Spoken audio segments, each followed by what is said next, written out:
Hey, what is going on, everybody? You already know it is Thursday night. It is 6 p.m. It is the Out of the Box weekly football chat. My name is Paul Spencer. Of course, that man right there is a legend, Dan Connor. Dan, how are we feeling tonight? Pretty good. How are you doing? I'm doing good, man. Getting off a little cold here. You know, this weather's kind of crazy. 7-degree one day, next day it's 20, next day it's snowing, next day it's short weather. So feeling a little sick this week, under the weather. But what better way to come back and talk some football, man? It makes me feel a little bit better. You know what I mean? Absolutely. The season's definitely getting close.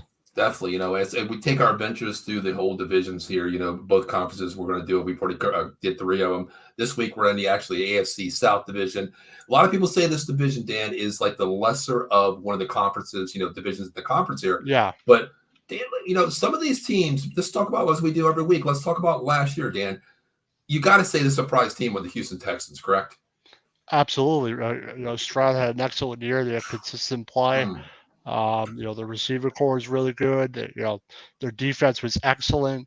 D'Amico Ryans did a great job his first season with them. So I see them getting better, and they're probably going to be the best team in the division for a couple of years. I agree. Looking forward, they're good. The crazy thing is, Dan, we always watch football, college football, pro football. When was the last time we could say that Ohio State quarterback really prevailed this year in C.J. Stroud?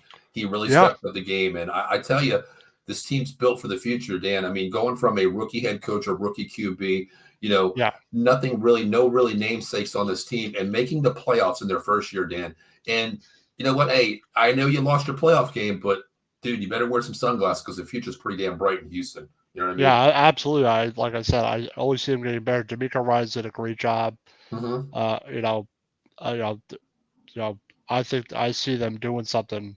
The next couple of years, they're going to be one of the best teams in the AFC probably.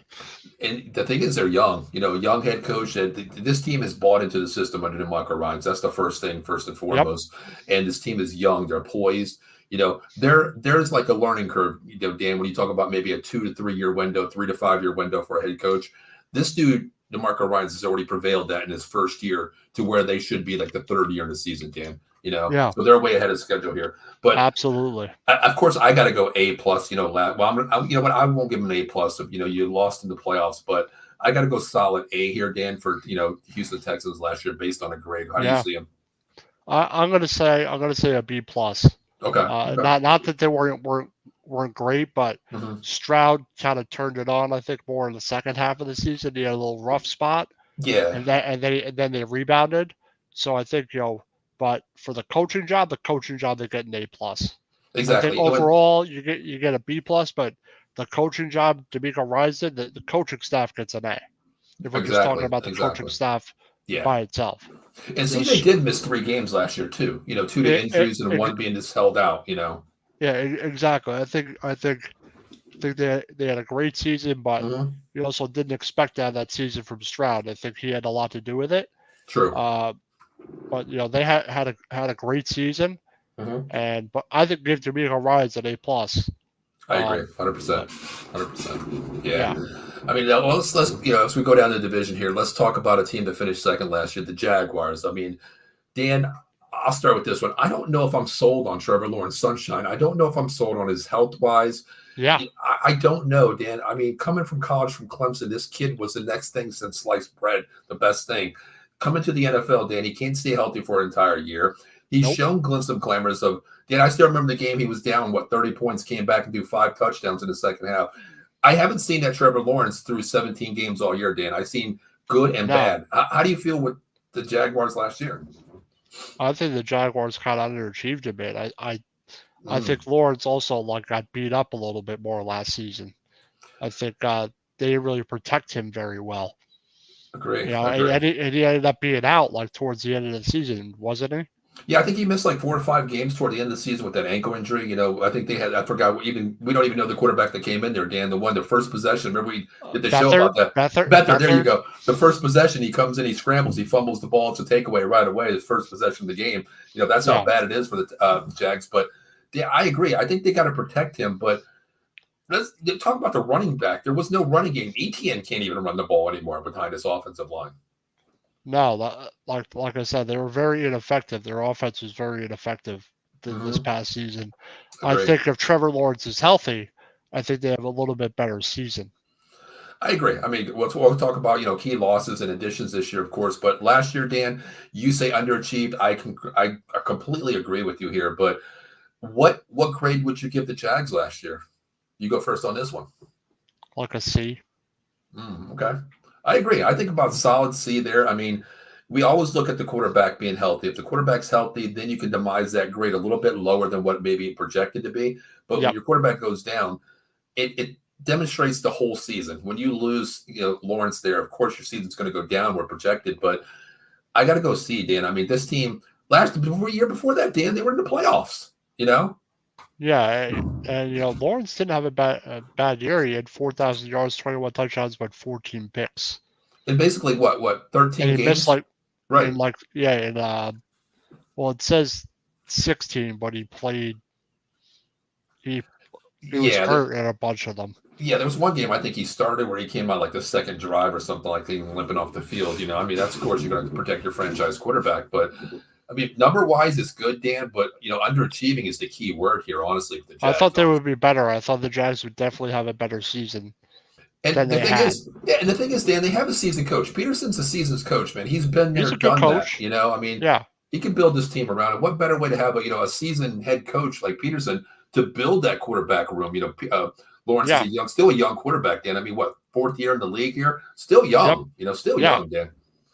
But – yeah, I mean, I give him a C as well. Underachieving is the key word, so I give him a C here. How about we move on to another team here? Wow, the Colts. The Colts. Let's talk about the Colts a little bit here, Dan. I thought the Colts played well. I'd probably give them a C. I thought they played well. I think they had to start a couple different quarterbacks. Minshew played well. Yeah. Did Minshew play for them? Yes. Yep.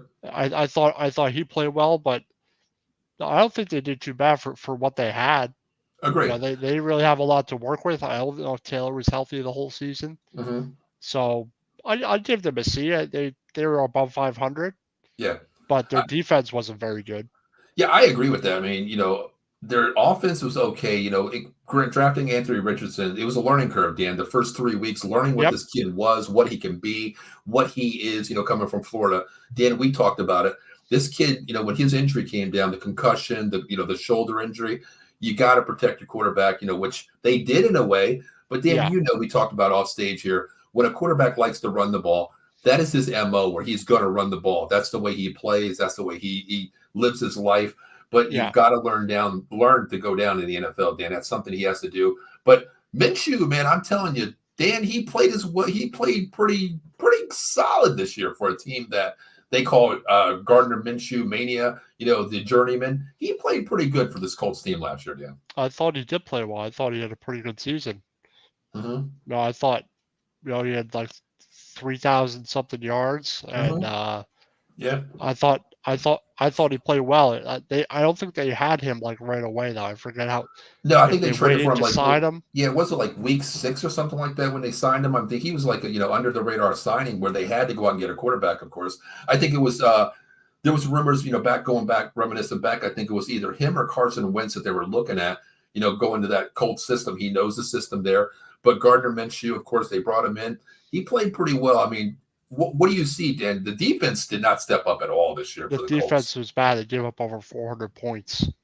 That's pretty. You can't win, man. Defense wins championships, and that to me, I'm not a mathematician, Dan, but 400 points in a season, that's not pretty damn good at all. Not bad. It's not good at all. No, it's not good at all. But Minshew played, started 13 games. Okay, so they got him like week 3. Okay, that's when Richardson went down. I think was week 3, his big injury, right? Yeah. Yeah, Richardson wasn't doing too bad, but 3,300 yards, 15 touchdowns, 9 picks for Minshew. It's not bad. If they had Minshew the whole season, maybe they make the playoffs. I agree. I mean, I thought he brought a little bit more to the table than, we don't know what Richardson's going to be, especially coming off the injury this year, Dan.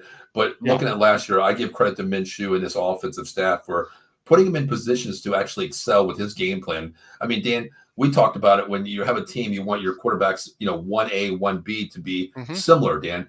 Well, Richardson and Minshew are not similar in any kind of category at all, Dan. So No, they're not. it was a playbook where we have Anthony Richards' playbook here. Open it up, run, gun, quarterback and scramble, keep it alive. Minshew, push the ball downfield. Okay scrambler, but not a, Anthony Richards type playbook here. So Yeah. I give the coaching staff, I'll give him a solid B on the coaching staff. Play-wise, I'll probably give him maybe a B minus, honestly, for what they had, Dan.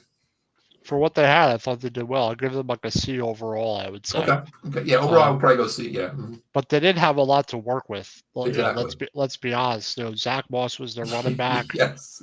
Jonathan Taylor didn't even play all year, Dan. He was injured. Taylor didn't even play all year, and that's a big difference when he's in the game. Mm-hmm. Teams got to worry about him. It's totally different. And it's bad with the distractions too, Dan. I mean, you got a rookie quarterback, coming in. Richardson was hurt. Then you got Jonathan Taylor on the trading block for an entire season, Dan. You're starting running back. That has to play into too. Like, are we rebuilding here, or did Minshew just come in here to just keep the ship alive and get a good pick next year? Well, he sufficed that. He kept the ship alive, Dan, and he pushed the sales pretty damn far, honestly. Yeah. I agree. Mm-hmm. I thought they did well for what they had. Yep. Well, let's move on to the last team here before we get into what we came here for, the AFC South this year, what we're looking at. Let's talk about the Tennessee Titans, Dan. I mean, Tannehill, Will Levis, everybody says Will Levis could push this team in the right direction. What do you see, Dan, with this Tennessee Titans team? I really don't know. Will Levis played 9 games. Yeah. Tannehill played in 8. Mm-hmm. He started 8, played in 10. So Will Levis wasn't too impressive, but I expected Will Levis to need like a year or two to sit and learn. Yeah, I think. Go ahead. And I think they didn't have any stability at the quarterback position. That kind of messed their whole season up, to be honest. Yeah, to me, when you look at, the stats that you just said, 9 game versus 8 game, to me, this was like we don't know who was our quarterback right now. Let's just give him a 50-50 split here. Let's see who the better man wins here, Dan. But I tell you, I mean, as I talked about a lot of distractions last year, with the Jag. I mean, I'm sorry, the Colts there with Jonathan Taylor. Kind of similar situation with Derrick Henry. A few years ago, they gave up A.J. Brown to the Eagles basically for nothing, revitalized his team. Treylon Burks can't stay healthy, Dan. He can't see the field anymore. And then you have King Henry, still a lot of mileage on his tank left in his started 17 games, 280 carries, 1,167 yards, and 12 touchdowns. That's not bad. That's not a bad season. He started all 17 games. Yep. But a lot of times, you heard this, talking about, well, this is good. Definitely in week 12, Dan, you pretty much heard this is Henry's last, outing with the Tennessee Titans here. We're going to get rid of him no matter what. So it, to me, is like another distraction too. What are we doing? Is the players in the locker room, well, are we rebuilding this team, or are we just shutting it down? What are we doing right now? I mean, what overall grade? Hey, Eileen, how you doing? I'm going to say a D. I agree, Dan. I gotta go D. What's up, Eileen? I definitely gotta go D. I don't know if I can blame Vrabel. You know what? They have a lot to work with. But he had his tenure there. They had chances. They had years when they were good. When they had a legit chance to win, they just couldn't get it done. I mean, especially, Dan, I don't want to knock the division here, but to me, that AFC South division in the past wasn't the tightest division, the strongest division, and those were your chances to progress in the playoffs, and Vrabel didn't do that, Dan, honestly. No, he did not. And deal with Levis, a young quarterback, he's not very experienced, he didn't play very well. Mm-hmm. I agree. I'm going to give him a D, Dan. Tennessee, I got to go with the D here. I mean, where does it fall most on? Head coaching, player-wise, scheme-wise? That's all about front office, maybe. Does it fall on them too? A little bit, maybe, but they were going to have to rebuild at some point, I think, and now's their time to do it. And we'll see if they can make something to Will Levis. I really don't know. If he has a whole off season to learn the playbook, they improve their offensive line. We'll talk about who they signed and everything and their outlook. Right. See if that makes a difference. But no Derrick Henry. Yeah. Well, you know what? Let's jump right into it. Let's start with the Tennessee Titans here. Let's talk about what we came here. Draft needs, free agent signings, in-depth team talk. Dan, I'll let you open up with this. Let's talk about these Titans. As you already mentioned, King Henry. I mean, gone, right? Yep. They signed Tony Pollard to a 3-year, $24 million deal. I feel kind of feel a little downhearted about that name, Dan. You know, coming from my team, Dallas Cowboys. But if Pollard stays healthy, he's a solid back. I think on more of a split carry kind of basis, not like full load. And they signed Calvin Ridley. Yeah, Dan, let's talk about that Calvin Ridley sign. 4 years, $92 million, Dan. I think this is one of the reaches, overpaid. I think this was definitely overpaid for a speedster, Dan. I really do. That's what I said. He's like a number 2. Calvin Ridley's like a number 2, and you paid like what? Yes, a number 1 money. Over $20 million a year? $20.5 million, basically, Dan, for a 2-slot receiver. Yes. And $50 million guaranteed. I think that's a big overpay. They need a weapon, but geez, and I think Pollard and Ridley, they stay healthy, definitely helps them.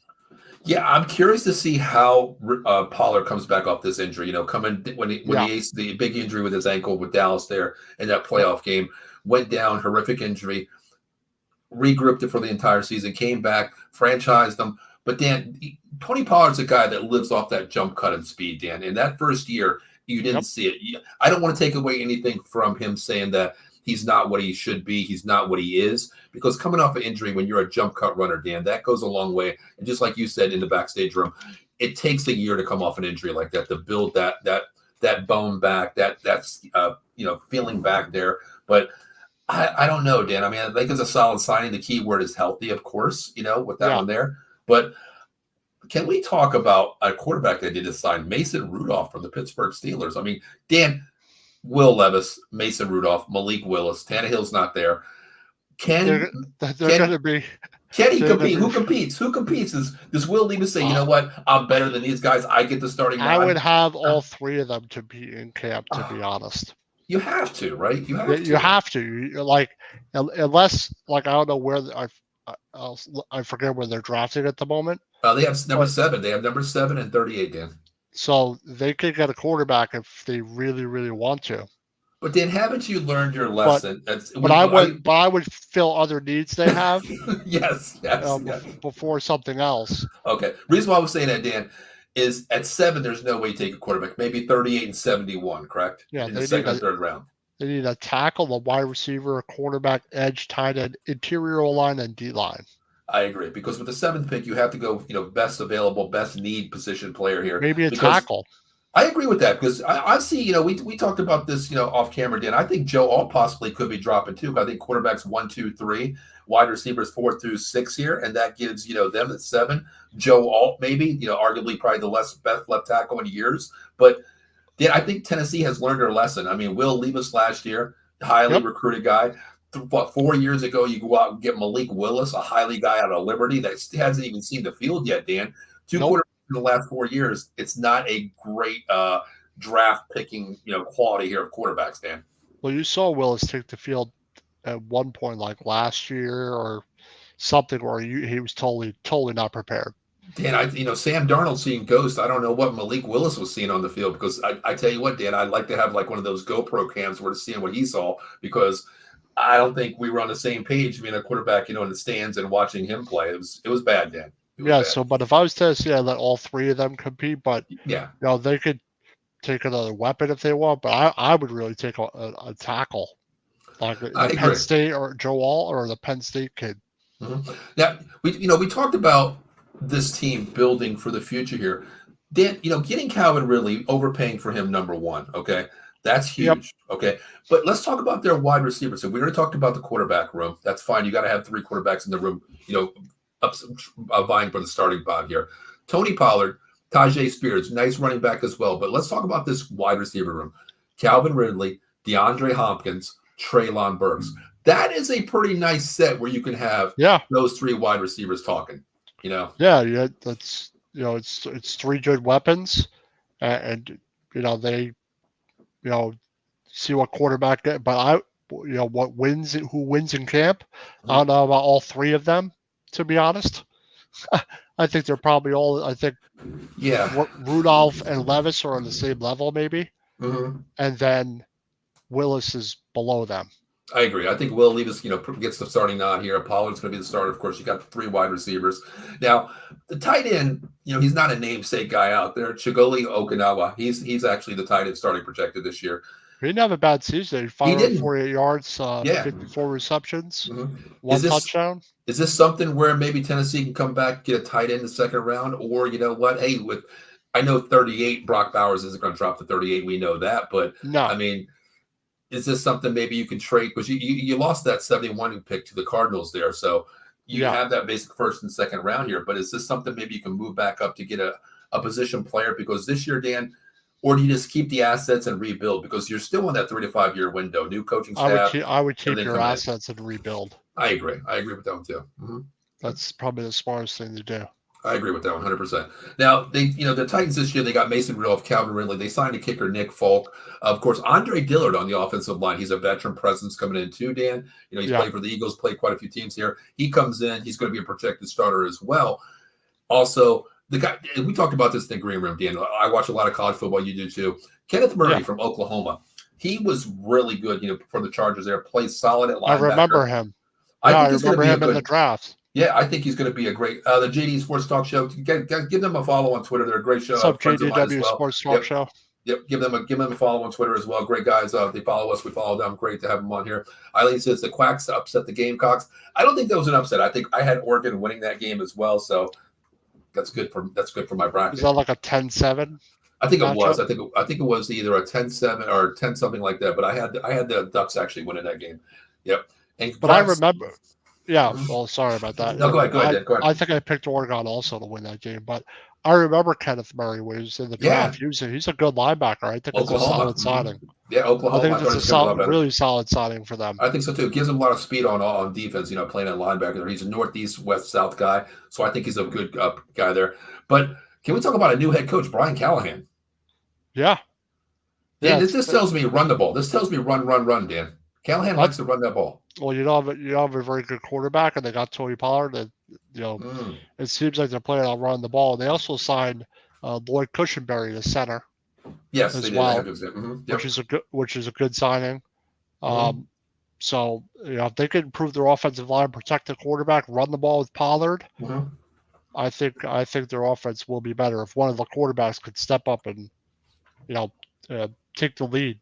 I agree. And take the starting job. Yeah, knowing Callahan, a former Cowboy coach, been in the Raiders for a long time too as well, likes to run that ball. So I think, losing Henry here, gaining a Calvin Ridley, another weapon, you're giving the pieces to basically not a rookie quarterback in Levis here, Dan, but really a rookie in scheme quarterback-wise, stature-wise, playing the games. What better way to get an Andre Dillard to come in here, new center as well, get another weapon, run the ball, take what the defense gives you. Basically, that word, Dan, I'm going to use is manage the game. Manage the game. Yeah, if you can run the ball, control the clock, play solid defense, and throw when you have to, you can win like that. Right. I agree. What are your expectations, Dan, on drafts here? What do you think we're going? You're going to go offensive tackle here, correct? Tackle. I mean, there could be a wide receiver there. Who knows? Do you really want another wide receiver if you just sound Ridley and you have the Hopkins? I don't think so. I think they need to improve their offensive line. I do too. I don't see them taking a quarterback. No, they learned their lesson there. They signed Kenneth Murray at linebacker, Awuzie at corner. So I think they're going to take one of the tackles if Alter, the Penn State kid, is there. I hate to say this, but we talked about it in our out of the box sports chat room. I think Joe Alt possibly could drop here, Dan, because the way I'm looking at it, I think he could drop to 7, possibly. I think so too. To me, unless the Giants take a tackle, unless one of the top 5 take Alt. But you can still get Fanshawe or Segura from Oregon State too, so you got your guy there as well. Exactly. So one of them will be there at 7. Agree. I don't think 2 tackles will be taken in the top 6. Yeah, I mean, if Alt drops to them at 7, Dan, I mean, you're getting a top 2 player in the NFL draft. You're getting a top 2 player in the draft overall of the board, Dan. You're getting him at 7, and it's a position that you need. That could be a lottery pick for them as well. But I mean, what do you see for this team, Dan? I mean, losing Henry this year, to the Ravens here, does Pollard suffice that hole? What do you see? No, they could draft another running back if they want to. That's something, third, fourth, fifth round, basically. You know what I mean? Yeah, like there are some running backs in like a Jalen Wright from Tennessee, so Mm, something like that. Maybe there are some players there that you can get that are solid in the later rounds, and you could get a running back to split carries with him mhm. or take some of the load off because I don't see Pollard as like a 25 carry back. Great. I'm glad you said that because, I was talking to my buddy today. He's a Titans fan, and he was telling me, he was like, what do you do? And I was like, hey, he's like, Pollard's the best thing. And I'm like, well, he's good, but, What if he look, goes down? that's exactly. And the thing is, Dan, you mentioned the thing right here. He's not a 25, 20 to 25 guy, run the ball first guy. He's a manage the second string first team load guy. He's not a load guy. You go out and get a big running back. The one guy that I think possibly they can get maybe fourth, fifth round, Dan, is Audric Estime. Big bruising back, Jerome I Bettis like type. Estime. I think he could fit. I love him going to different teams here. But losing Henry, he's not a Derrick Henry. We know that size-wise, beast No, he's mode-wise. not. No, But he's a definitely big not. back, Dan. He can come in, change of pace guy. He can run the ball. To me, I think that would be a fit, maybe fourth, fifth round here if Estime drops that far. Give him that 1-2 punch of running back. Well, if you're gonna the three quarterbacks, you're gonna evaluate all three of them. You have to decide who's going to start. My guess is it's going to be Levis because he's been there. They have a new coaching staff, though, so all three of them have to learn a new offense.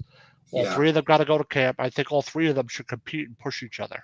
It's really the only, and it might end up. You might end up with a solid, two solid quarterbacks out of the deal. And that's the thing too. I really don't know. A lot of times we go to OTAs, we go to preseason games, Dan, where we already know the starter for your team. Your projected quarterback is your starter. We don't see the field.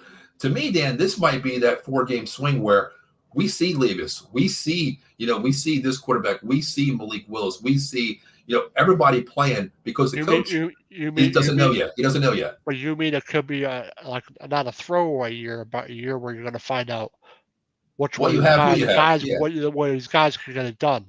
Unless one of them like shows absolute improvement over last season. Some players it takes them a year or two, and then the 1 year they come back, they're more prepared than they ever been. Yeah. So I don't know, but Rudolph getting traded, maybe it'll motivate him. I don't really know about him. Willis, I have no idea. I'd say Levis is probably the best quarterback there right now. I agree. I mean, I think you learned your lesson at quarterback here. You go out and get Levis last year, highly recruited guy. You move it up the board to get him in the first round. 2 years prior to that, you got Malik Willis in the first round, from Liberty University. A lot of people are like, oh, this kid's going to be great. Well, you're playing at Liberty for a reason. I don't care if you went 14-1. You play at Liberty for a reason here. Big difference in stature of NFL versus college, playing in a D1, D2 environment here. So I don't know, Dan. I think this team is on a 3 to 5 year window to see the rebuilding. They got the offensive guys, Dan. I can't give them, any discredit to it. They have the offensive weapons here, Dan, but the quarterback is the key issue. Who's going to push the ball downfield? I don't see that in these three quarterbacks right now. I really don't know, to be honest. You have the weapons, though. Right, you do. So you can't make an excuse you don't have any weapons. Right, exactly. You have Pollard who could catch the ball in the backfield, I think, and run the ball. It depends on if he's 100% back from that ACL a couple of years ago. Yep. To me, the only thing they're missing, of course, is the offensive line here. A 5-group unit here, but tight end maybe could be a little bit better. I don't think he's a hybrid tight end that they have down there in Okinawa. I don't think he's a hybrid guy, but I think maybe if you get a tight end who could be an asset in the screen game, to me, because Pollard is a screen guy. I mean, he can get out and open screens here, set you up there too. And what better way to have still I call them rookie quarterbacks, Dan, what they have here, a rookie quarterback having a solid running game, 1-2 punch, weapons, and then a good tight end for a screen game too. So I don't know, Dan. I think they're going to be in the bottom of the division next year, of course, Tennessee. But let's move on to another. What do you think, Dan? Do you think they're going to finish last real quick? Yes. I agree. I think so. I think so. I know it's probably... I think they'll have another win or so, but they were 6-11. Yeah, I mean, we don't know what they're going to do in the draft, what key pieces they're going to pick up. But maybe 8-9, maybe 8-9. Maybe okay. Could be worse. It could be. I mean, it all falls on what QB plays, injury-wise. If Calvin really stays off DraftKings and doesn't sports bet anymore. I see them as being the worst team in the division. I agree with that one. The Jags and Indy are going to be better than they are, I think. I agree. Well, let's move on to the Colts here, Dan. I mean, let's talk about it this year. They sit at 15, 46, and 82 the first 3 rounds of the draft here this year. Yep. But let's talk about key positions here. Anthony Richardson coming off a clavicle injury, of course, shoulder injury, his concussions protocol, two concussions in 4 weeks, Dan, basically. Signing Joe Flacco, does this push Richardson if healthy? I think Flacco could teach Richardson a lot because he's an experienced vet. Mm-hmm. He's won a Super Bowl. Flacco played well last year. He's serviceable. Mm-hmm. If they can protect him, he's serviceable. I think they need more weapons. Yeah, I mean, they kept Jonathan Taylor this year. He wasn't traded at like everybody thought he would. They got Trey Sermon. I think he'll be back. Yeah, I think he will too. I mean, I think you have to have him. The trade. I want to say the trade value really wasn't something big because he was playing injured as well. Big signing was bringing Michael Pittman Jr. back. Huge. Michael Pittman Jr. is a huge signing. He got a 3-year, $70 million contract. Yes, deserved it. That's a big contract, man, but he deserves it. He's a good wide receiver. They had to keep him. I think they need to add somebody else, and in the draft they could do. I forget where they're picking the teams. They have 15. They have 15 this year. It's not a bad place to be. Yeah, I agree. I think they need an offensive weapon here, Dan. I mean, you got Josh Downs, Alec Pierce as your 2 and 3 wide receivers here. Not really big namesake wide receivers opposite than a Michael Pittman. Dan, well, you know what? Hey, let's talk about it. Let's say I don't think Neighbors is going to drop. Harrison's not going to drop. Rome's not going to drop. You could take Xavier Worthy at 15. That would be a burner right there, right? I mean, you got speed outside to demand, taking the roof off the top here. You can go, maybe you can go a Brian Thomas out of LSU, Keon Coleman, maybe. Keon Coleman, maybe. Maybe a Brian Thomas Jr. I think if they can get another weapon, that'd be key for them. I think so too. I think you need that, that outside guy opposite of Pittman here. I think that's But Dan, what do you want to protect? I mean, your quarterback here, because we know Flacco is starting.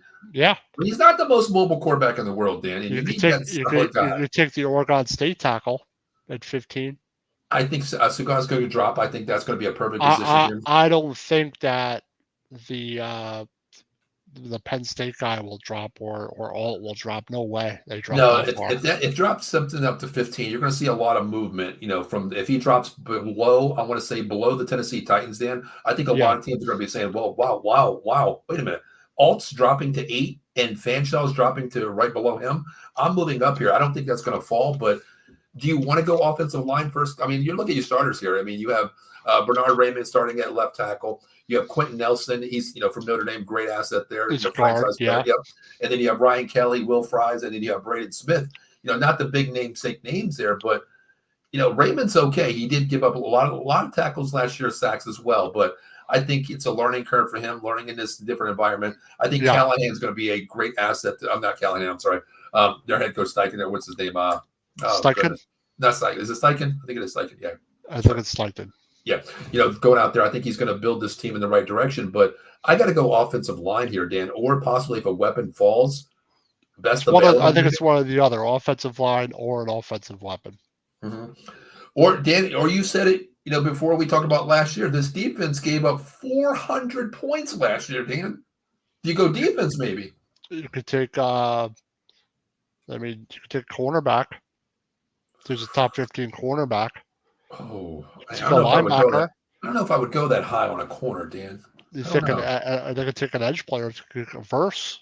What about Jared Verse out of Florida State? I was just going to say that. I mean, you got Buckner out there. Quiddy Payne. There are some defensive tackles that are like pass rushers in this draft, also.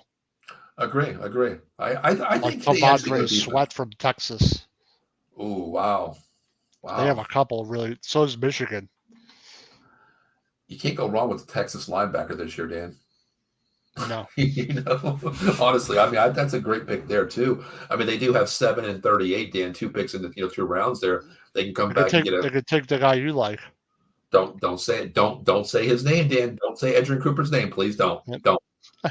And he plays at A&M, not Texas too. A&M, yes. I mean, I think they get him, Dan. But do you really take him at 7? I mean, I don't know, Dan. That linebacker there. No, definitely not. But at 38, I don't think he's going to drop to 38. If he did, that's something wrong with this NFL draft there. If he drops that low, I think he's the best linebacker projected. I think he's better than Trotter. I think he really is. But at 15, you get a real good defensive player or a good weapon. To me, I'm going to go weapon here, Dan. I'm giving this team all the weapons that they need here. You have to go something I opposite. think you have more options for weapons at 15 I than you agree. have for like an impact defensive player. Well, let me ask you this. Let's say Harrison's gone, Rome's gone, Neighbors is gone. Best available might be a Keon Coleman, might be a excuse me, Xavier Worthy there, or Brian Thomas Jr. I think Brian Thomas Jr. at 15 would be a really good pick. Or Dan, let me ask you a question real quick. Brock Bowers, another weapon. Yep, maybe Brock Bowers at 15. 15 is a good spot for a tight end. I think so too. I mean, he's not really he's a tight end, but he's a wide receiver in body wise, schematic wise. I think it's a good pickup as well. But if a tackle drops like that Oregon State tackle, you got to take him. I think. You have to take him. That's a plug and play guy right there. I mean, I think he's top 3, worthy wise on offensive lineman, that offensive tackle wise. I think he's a plug and play guy as well. So yeah. And then at 30, 38. Tennessee's at 38. 46. Colts are at 46. I'm sorry. Mm-hmm. Yeah, so 46, you might be able to get a weapon there too. You could. I mean, this wide receiver, there's one wide receiver, Dan, that I didn't even have in my draft there. Johnny Wilson out of Florida State, 6'7" wide receiver. The problem is a lot of drop balls, but if you have a Michael Pittman there, I'm saying get this guy in the third round at 82, Dan. I think he's going to drop that far. But when you got a 6'7" wide receiver that can go up and he runs like a gazelle, I think that would be someone that you can team up with Michael Pittman Jr., honestly. Yeah, I think it really depends on how the draft goes. You could take a tackle, you could take a defensive player, or you could take a weapon at 15.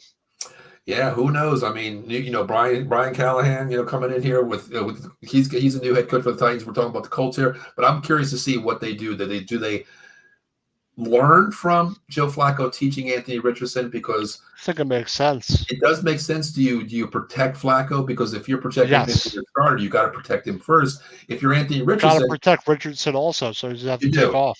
You do. That's the thing. You got to keep him in there. But the mindset too of Richardson, coming off the injury, do I want to run the ball and be Anthony Richardson, or have I learned my lesson that I want a long tenured career in the NFL and learn what my coach was saying? Hey, live another down. Throw the ball away. Don't take the hit. Slide. Get out of bounds. That's part of it. But I think if you took like a tackle and you put him a left tackle next to Nelson to keep him in the pocket, yeah. But you could run the ball left a lot.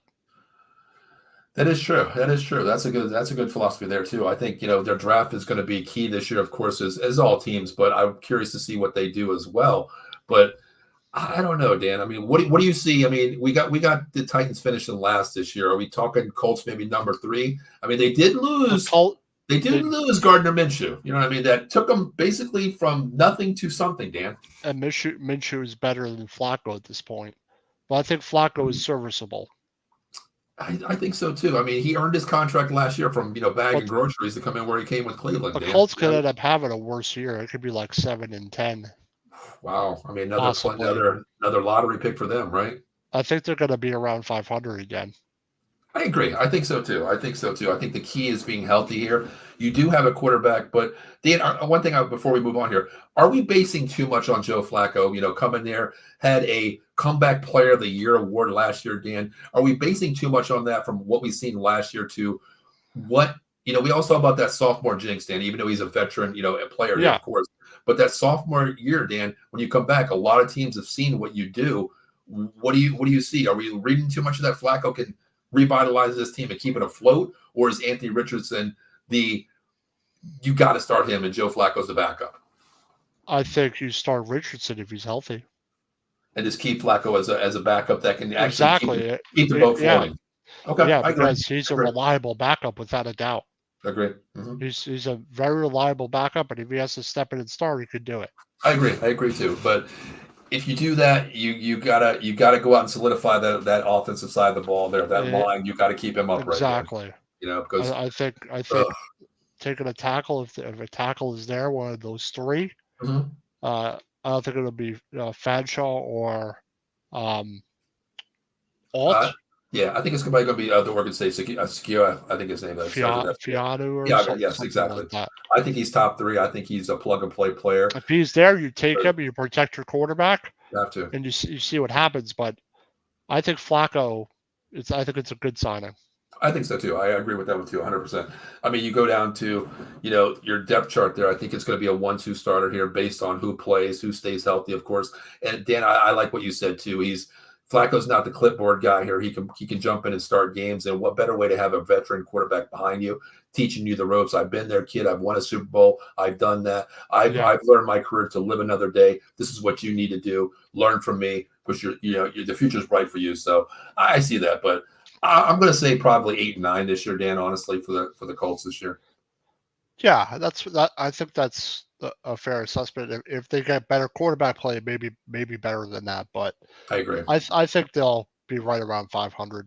Yeah, I mean, depending what they do in the draft, if they get a couple more weapons, that might steal a couple games here. But based on now, with the defense giving up 400 points last year, and the offense, not the greatest offense on turf here, Dan. And you lost. You're not going to fix that defense overnight. They No, signed Josh Allen. Mm-hmm. I don't know if that'll change anything. Travis Gibson.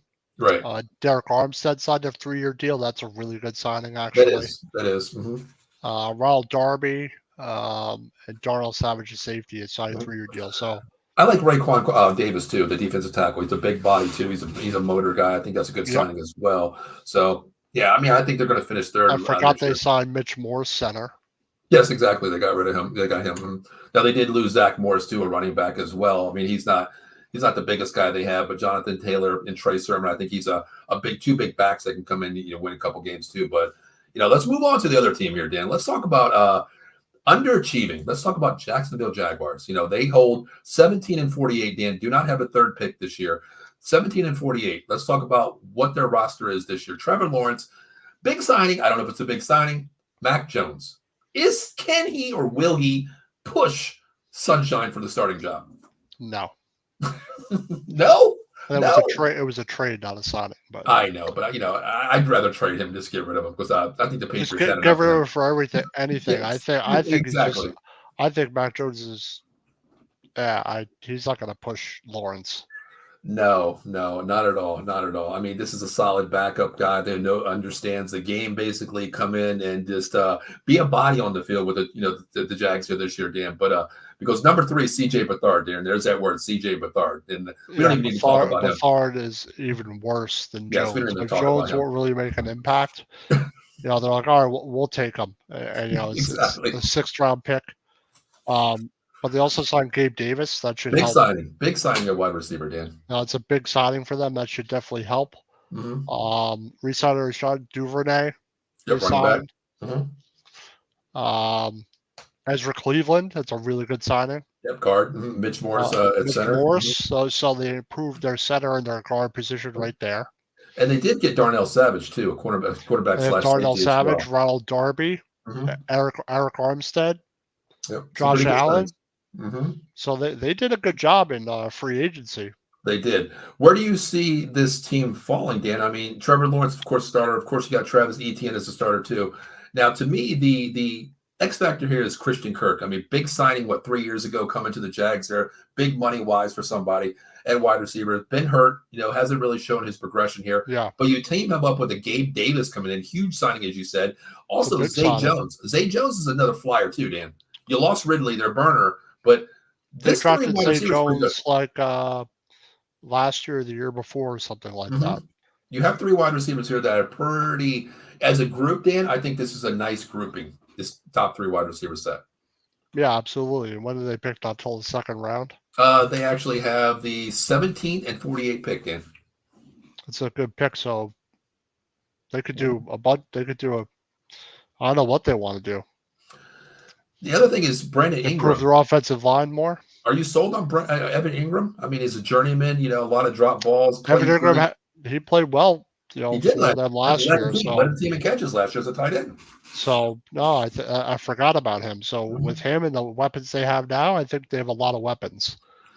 Now I would try to protect I think my quarterback. I think so too. I mean, you got a good running backs. You got ETN, of course. You got Tank Bigsby from Auburn. He's a big running back. You went out and got Dearness Johnson, nice back as well as a compliment third back. You're set there. Wide receivers, you went out and paid the money to Gabe Davis. Yep. Tight end, you're okay because he led the team last year in catches, of course. Quarterback, you're okay. You're good there if he stays healthy. Yeah, if he stays healthy. You're either, and they signed a lot of like Josh Allen, Travis Gibson, Eric Armstead, Darby, Savage. So I mean, I don't know. you I built don't the know how defense many. side of the ball. You built the defense side of the ball through the draft and free agency here. Yep. So offensively, Cam Robinson, your left tackle. You know, Cleveland's going to be a starting plug and play guy at left guard there. Mitch Morse, they signed him. You know, we signed Yep. him. He's the center. Brandon Sheriff, he's a good guy. I mean, the Sheriff's back in town if he stays Yep. healthy. Anton Harrison. Maybe you go offensive tackle here. Maybe you put that blind side on right tackle, Dan, because that's to me, Anton Harrison is the weakest link on this offensive line. Yeah. I mean, it's something that you could definitely address at 17. Mm-hmm. You could also get another really good defensive player there at 17. Yeah, I mean, I mean, do you think one of the guards are worth taking at 17? Like the UConn guard Hayes or Burton from UConn or something like that, or do you think that's too high for a guard well, what do you think? for I the mean, other guard? are you filling a hole there, Dan? Or are you going best available player on maybe the defense side of the ball? Because I mean, Josh Allen's a huge signing. Don't get me wrong. Armstead's a huge signing as well. At That's two out of 17, four it right there. could come down to the best player available.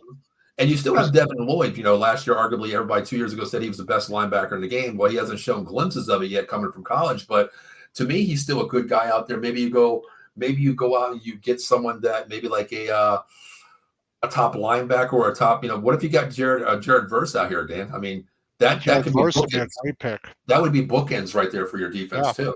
You picked At up Savage, of 17, course. he could realistically be there. Linebackers could be there. You have a defensive lineman that could be there. Edge guys could be at that spot. Mm-hmm. I don't see them taking a weapon because I agree. they still need a wide receiver though. Edge, Mm-hmm. interior offensive line, tackle, D line, safety. Mm-hmm. They could take they have Darnell Savage, but they could take the safety out of Miami, Kitchens. Ooh, that would be a nice pick there. That would be a nice pick. Or you know what, Dan? Let me talk about corners here. Tyson Campbell, he still hasn't found his way yet. But you picked up Darby, who's been a veteran. He can play ball. But what if you go out and get a Kool-Aid McKinstry from Alabama? Yeah, McKinstry's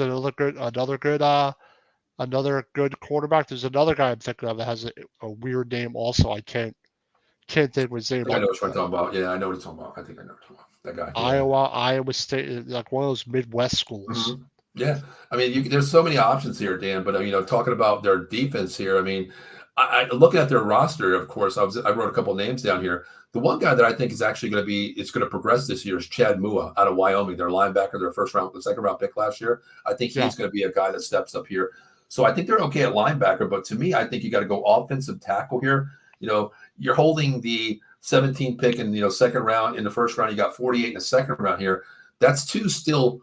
This defense is deep on the draft side, the defensive side of the ball, Dan. I think you can go offensive tackle first, best available, possibly there, and then come back and swing it defensive wise, second round. They could take the Washington tackle. That'd be a nice pick too. Amarius Mims from Georgia, J.C. Latham. Yeah, I mean, that's true. Alabama. J.C. Latham's a huge pick. Who knows? Fuaga could be there. If they get him, that's a positional franchise player on that outside side there. I mean, you got a great guy right there. I would definitely pick him up if he falls. But I'm curious to see what they do too, Dan. I mean, looking at this here, or you know what? Do you go? I mean, you signed Gabe Davis to a huge deal. Christian Kirk, we don't know what he is. Zay Jones, another high flyer.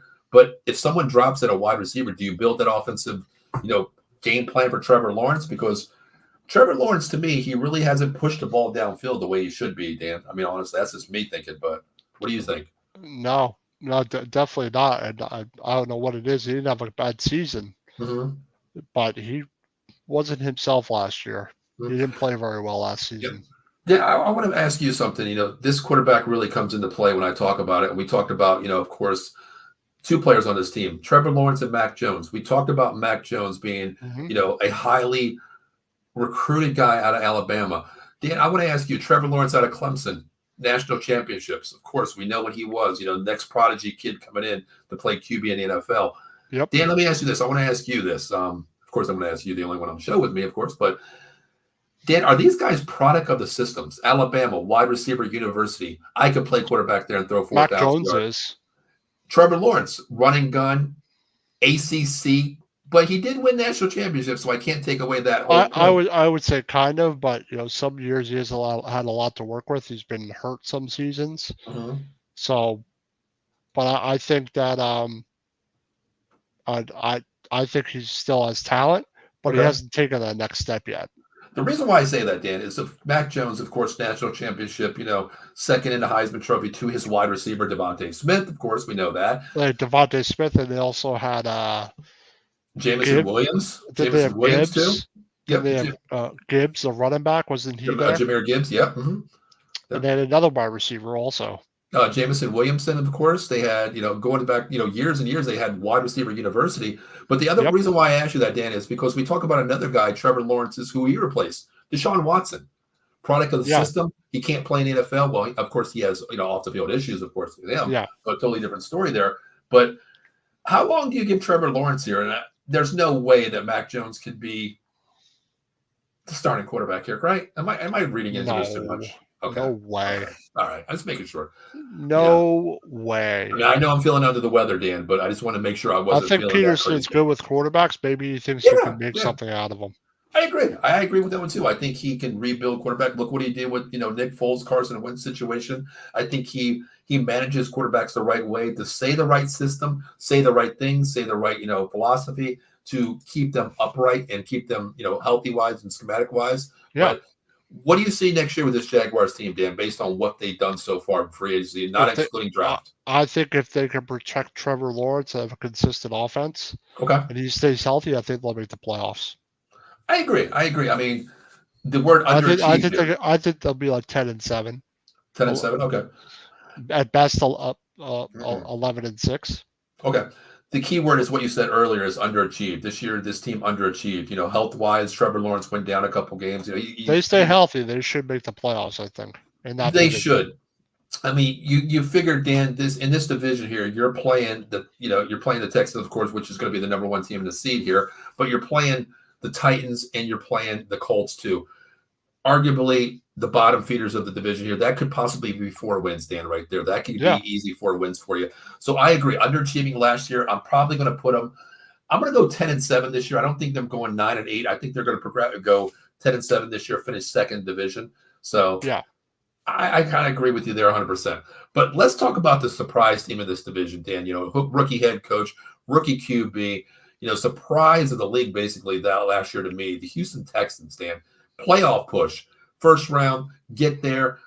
Dan, I want to say this team is built the right way and built for the future because everybody on this team has built in and bought into DeMarco Ryans.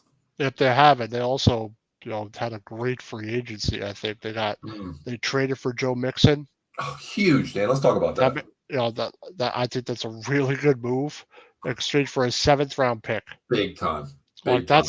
That's a great 7th round pick for Mixon. If you could stay healthy, that's a good move. I like the Noah Brown signing. I think that's a depth sign. Schultz, they re-signed. Yep. Mm-hmm.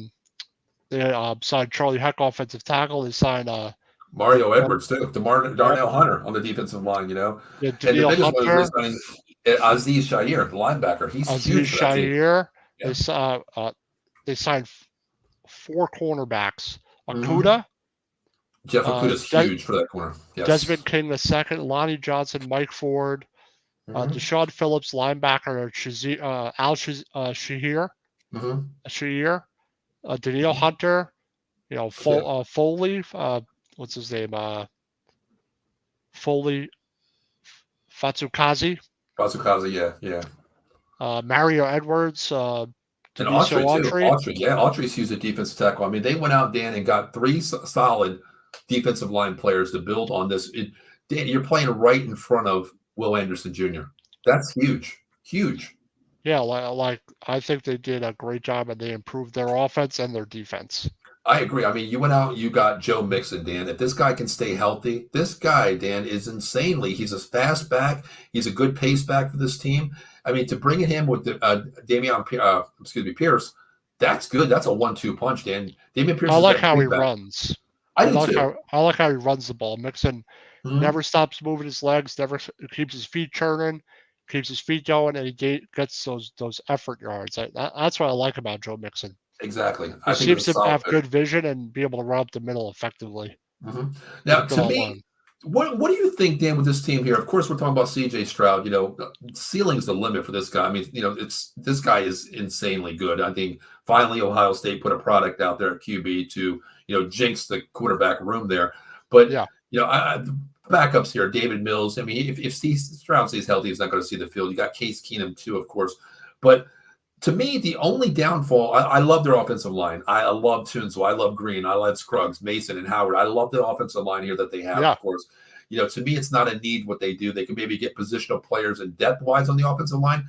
But, Dan, the one thing I do see on this team needs to score because you're in a team where last year you played Buffalo. You're playing the teams like Kansas City. You can put up points, of course, in this AFC division, not in division conference-wise. Yeah. But to me, Dan, Nico Collins, one hell of a wide receiver, what he did last year. Insane wide receiver year. Tank Dell, same way. Tank Dell before he got hurt. Yeah, Robert Woods is the 3 wide receiver that I think Noah Brown signing them from the Dallas Cowboys in Miami. I don't think he's that solid guy, that 3 wide receiver. He's a depth guy. Depth. He's depth. But to me, maybe you come in here, you're sitting at 42, Dan. You're not going to get the best offensive lineman. You're not going to get the best defensive player here. What if a Brian Thomas falls? What if someone, Keon Coleman, falls late to 42, middle second round? What about going wide receiver? You're stacked at running back. You're stacked at quarterback. I think the offense, they addressed the defensive side of the ball in free agency big time. That's what I mean. So, you filled that hole. You filled the holes there. I see them going offense. Their offensive line was solid. Mm-hmm. So adding another weapon would make them even better. And I think it's what they need. Just one more young weapon, and that their top 3 will be really good. Like if you got Keon Coleman, Brian Thomas Jr., like if you get just a talented receiver, it would make them much more dangerous. I agree. I was actually on Twitter today, and everybody was talking about this draft pick here, this class here. Where do you go? And exactly what you said, Dan. They filled the needs on this defensive side of the ball. Getting Jeff Okudah, of course. Going out and get Darnell Hunter. You're getting Autry. You're getting Shire, of course. Yeah. You filled that spot right there. That's just 4 players of the 9 that they picked up this year that could plug and play starters there. But to me, that wide receiver is what you need right here. And sitting at 42, Dan, and 59. And to me, if you go Tank Dell, of course, he's healthy. You go Nico Collins, if he's healthy, of course, 2 burners, 2 possession guys. To me, if you get a solid, bigger wide receiver, that could open up this field so much more, Dan. Because Schultz, you don't need a tight end. You have Dalton Schultz. You don't have to get a Bowers. You don't have to get a guy like that. Nope. So I think wide receiver here would be the complimentary pick for the Texans here, Dan. I think if you can get a Brian Thomas Jr., Keon Coleman, if he drops, even the guy that I mentioned, Johnny Wilson, 6'7" out of Florida State, Dan, the guy that can give you that red zone threat because Tank Dell and Nico Collins are not the red zone threat. When you're in the red zone, they're not. You want that big guy to spread the field too. The only drop on Wilson is the drop balls. He dropped a lot. I think he led the league last year in drop balls. Yeah. But wow, I mean, this team is stacked, Dan. I mean, this sky's the limit for this team, man. It really is. Yeah, like I said, I really like what they've done. D'Amico Ryans, I think, is going to have another excellent year coaching. Mm-hmm. I think they're going to be better than they were last year. Yeah, I wrote down their defensive starters there, Dan, and I just want to go over this with you. I mean, DeMarco Ryans, we know this guy's a defensive, lover. He's a linebacker. He plays this well. He knows what he is. He built the side of the ball. We worried about the offense last year, what the offense is going to look like. Well, the offense played great. The defense played great. Not good enough to get you over the mountain here. But, Dan, Darnell Hunter, left end. Danico Autry, left tackle. Fukasia, he's going to be the right defense tackle. Will Anderson off the edge there. Your linebackers, Christian Harris, Shazier. And the other one is Henry Tutu out of Alabama as well. Huge guy. And then Dan, I didn't even go to the corners yet. Okudah.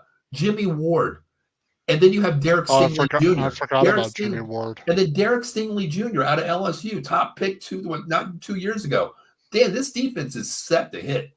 Yeah, exactly. That's why I see them addressing their offense instead of their defense. You have to. They've done a great job building the defense, and D'Amico Ryans going to really have them playing lights out, I think. I think so, too. I think this is probably going to be one of the best defenses we've seen in a long time, especially playing under that system. The pieces are there. And the crazy thing is they're young, Dan. They're young, too. They're young. I mean, what kind of record do you see, Dan, next year? Playoff bound, of course. I get that. They're going to win the division most likely, unless, God forbid, there's a huge injury to one of the quarterbacks or someone out there. But can you hold on a second? Yep, go ahead. I'll be right back. Mm-hmm. Yep. So yeah, I think I'm going to have the Tennessee Titans in third place last year. Well, fourth place. I'm going to have the Colts in third. I'm going to have the Jags in second, and I have the Houston Texans this year. Probably I'm going to give them a 12-5 record. I think they have progressed and built on what they need to have. So I think the weapons are in place here, of course. So I'm going to go them 12-5. I'm curious to see what Dan has them. I definitely do have them winning the division, but I think they make a bigger push than what they did last year. Not a first round exit. I think they do get past the second round, the first round here, to see who they're going to play in the second round, depending on what their seeding is. But I'm probably going to have them seeded at probably 2 or 3 most likely. I'm curious to see how the Chiefs rebound, going, back to back to back, if they can do that as well. I still think they're the unanimous piece out there, depending on what they do in the draft. Buffalo, I think they're going to regress a little bit too. Miami, I'm not sold on too. Of course, they're playing in the same division as well. So I'm going to go Texans here. I'm going to go 12-5, winning the division for them, probably getting a 2 or 3 seed. Dan, I actually have the Texans going 12-5, probably being the most likely either being the second seed or the third seed in the AFC next year. How do you feel about that? I agree with that. I mean, Dan, they went out. We always talk about, going out in free agency, getting the best players, and not the best players, but the best players to fill your holes. They even got better on defense, Dan. Now there's only one place to go on the offensive side of the ball. And based on what they did last year, this division is not the greatest in what they're playing in. Of course, we don't know what Jacksonville can be, should be. So I got them 12-5, probably 2 or 3 in the conference next year. I'm still going to give the nod most likely to the Kansas City Chiefs, being back-to-back Super Bowl champs. Can't knock them. And Buffalo, as I said when you're gone, I said Buffalo is regressing. Miami's regressing a little bit too from what they lost. So I'm giving the Texans a 2 seed, 12-5 next year, Dan. Yeah, I agree with that. I think that's they won 10 games last year. I think they'll win a few more games, and they'll definitely be one of the top 3 seeds. I think they're going to be really good this coming season. I agree 100%. Before we get out of here, guys, I just want to mention a couple of our sponsors here real quick. Dan, if you can go ahead and take this one. Monkey Cult Coffee, evolution of flavor infused coffee. Use the promo code OTBsports at the checkout for 10% off your order at monkeycultcoffee.com with the promo code OTBsports. Newest flavor, honey agave, is excellent. They also have some barrel-aged honey to go with your coffee and make many other flavors. So join the evolution of flavor infused coffee. Once again, use the promo code OTBsports at the checkout for 10% off your order. Also, guys, if you're in the tri-state area, Philadelphia, of course, Pennsylvania, New Jersey out there, and even Delaware, he's going to be credited in Delaware probably in the next 3 months. Reach out to my guy, Jason Fine, attorney Big Al, 1-800-HURT-123, motor vehicles accidents, slip and fall, workman's comps, personal injury claims. He has 3 convenient locations throughout Pennsylvania and New Jersey. First in New Jersey, Cherry Hill, 3 Greensburg Lane. Also in the state of Pennsylvania, Philadelphia, PA 1628 JFK. That is his main hub office, Suite 2120. Also in my neck of the woods, the Pittsburgh area, 500 Grant Street, Suite 2900. Give them a call, 1-800-HURT-123. You mentioned out of the box. No recovery, no fee. And the best thing, most lawyers charge at 50 to down to 40%. We're going to take that a little bit lower because here you're family to all of us here. Mentioned out of the box Sports Entertainment. Promise you, if one of their live operators take the case, it's going to be 33 1/3%. No recovery, no fee. Just mentioned out of the box Sports Entertainment. And if you're lucky enough, kids, you like my voice, you can probably call that number and you can get me on the phone. I actually work for Jason as well. So reach out to him and we'll take your case, 33 1/3%. Guaranteed fee, no recovery, no fee. So, Dan, how do we wrap this up, man? I mean, AFC South, we have to go NFC next week, Dan. Where are we going to go? Let's see. We did the NFC North, NFC West, NFC South. Let's do that. A lot of moves down there, Dan. A lot of moves. Let's talk about Kirk Cousins next. We can't wait to talk about that one, Dan. Yeah, exactly. Definitely. Talk about a quarterback, Dan, that hasn't won a Super Bowl, but man, he makes a lot of money, don't he? Yes, he does. He has the right agent, Dan. I'll tell you that because whoever his agent is, man, I tell you what, he signs the right deals at the right time, brother. Yep, he definitely does. So, Dan, before we get out of here, where are you going to be on next, brother? I know you were on last night. Great show with a Big Blue Power Hour. You and Evan did an awesome show out there. Yeah, so next Tuesday or Wednesday, Big Blue Power Hour. All right, sounds good. I will be back on next Wednesday. I didn't do the Cowboy show this week because I was a little bit under the weather. We're going to do that next week. Not really a lot to talk about. Only one signing. Kendricks is the only signing we had, of course. Losing. I could do a whole show on losing players, but don't really feel that's the greatest thing. So we'll be back on next Wednesday night at 9:30. The 215 Boys, myself and Dave Yarnell, keeping you there. But Dan, you ready to get out of here? Yes. You going to watch the March Madness tonight, Dan? Yep, and the Rangers on ESPN Plus too. What time they play? 7:30. Right now. Oh, they're on. Okay. Well, I know you want to get out of here, Dan. Dan, real quick, who do you have winning the national championship in March Madness this year? Give me one team. Arizona. Arizona. I have them bounce next round. Yeah. I actually have Houston winning it all this year, Dan. Yeah, I think I might have had them in the Final Four. I brought UConn all the way to the Final Four.